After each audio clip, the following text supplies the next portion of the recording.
మంచు ఫ్యామిలీ వివాదాన్ని కవర్ చేస్తున్న మీడియాపై మోహన్ బాబు దాడికి పాల్పడ్డారు. మీడియా ప్రతినిధుల మైకులు లాక్కుని కోపంతో నేలకేసి కొట్టారు. మీడియా ప్రతినిధులు గేటు లోపలికి వెళ్లేందుకు ప్రయత్నించగా వారిపై దాడి చేశారు. దీంతో అక్కడ ఉన్న పోలీసులు మోహన్ బాబును అదుపు చేశారు. మీడియాపై మోహన్ బాబు బూతులు తిడుతూ దాడికి పాల్పడ్డారు.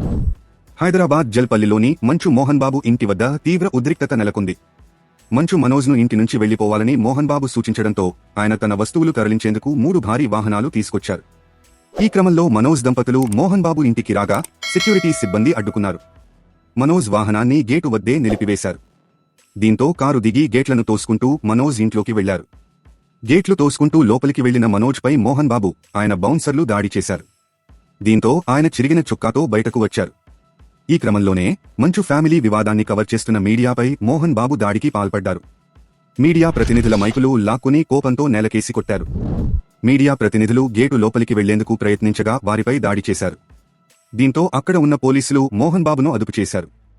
మీడియాపై మోహన్ బాబు బూతులు తిడుతూ దాడికి పాల్పడ్డారు. ఇదిలా ఉండగా మోహన్ బాబు నివాసాన్ని పోలీసులు ఆధీనంలోకి తీసుకున్నారు. మరోవైపు మోహన్ బాబు విష్ణుగన్స్ సీజ్ చేయాలని ఉన్నతాధికారులు ఆదేశించారు. కాగా కుటుంబ వివాదంపై సినీ నటుడు మోహన్ బాబు స్పందించారు. మంగళవారం రాత్రి తన ఇంటి చోటు చేసుకున్న ఘటనపై ఆడియో మెసేజ్ విడుదల చేశారు. మనోజ్, నువ్వు నా బిడ్డవి. లక్ష్మీప్రసన్న, విష్ణువర్ధన్ బాబు, మనోజ్ కుమార్, మిమ్మల్ని ఎలా పెంచాను? అందరికంటే నిన్నే ఎంతో గారాబంగా పెంచాను. అందరికంటే నీకే ఎక్కువ ఖర్చు పెట్టి చదివించాలని చూశాను. నువ్వు ఏది అడిగినా ఇచ్చాను. నువ్వు ఈరోజు నా గుండెల మీద తన్నావు మనోజ్. నా మనసు ఆవేదనతో కుంగిపోతుంది. కొన్ని కారణాల వల్ల ఇద్దరం గొడవ పడ్డాం. ప్రతి కుటుంబంలోనూ గొడవలు ఉంటాయి. జల్పల్లిలోని ఇల్లు నా కష్టార్జితం. ఈ ఇంటితో నీకు సంబంధం లేదు. మనోజ్ మద్యానికి బానిసైపోయాడు. మద్యం మత్తులో ఈ విధంగా ప్రవర్తిస్తున్నాడు. నా ఇంట్లో పనిచేస్తోన్న వారిపై దాడి చేయడం సరికాదు. నా పరువు ప్రఖ్యాతలు మంటగలిపావు, ఇక చాలు. నన్ను ఇప్పటివరకు ఎవరూ మోసగాడు అనలేదు. నీకు జన్మనివ్వడమే నేను చేసిన పాపం. ఆస్తులు ముగ్గురికీ సమానంగా ఇవ్వాలా వద్దా అనేది నా ఇష్టం. ఆస్తులు ఇస్తానా, దానధర్మాలు చేస్తానా అనేది నా ఇష్టం.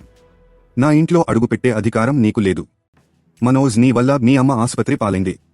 భార్య మాటలు విని తాగుడుకు బానిసై ఇలా ప్రవర్తిస్తున్నావు.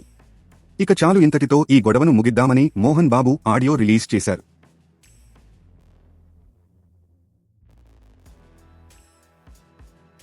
తాజా సమాచారం కోసం లైక్ చేయండి, సబ్స్క్రైబ్ చేయండి, నోటిఫికేషన్ల కోసం గంట సింబల్ ఆన్ చేసి పెట్టండి.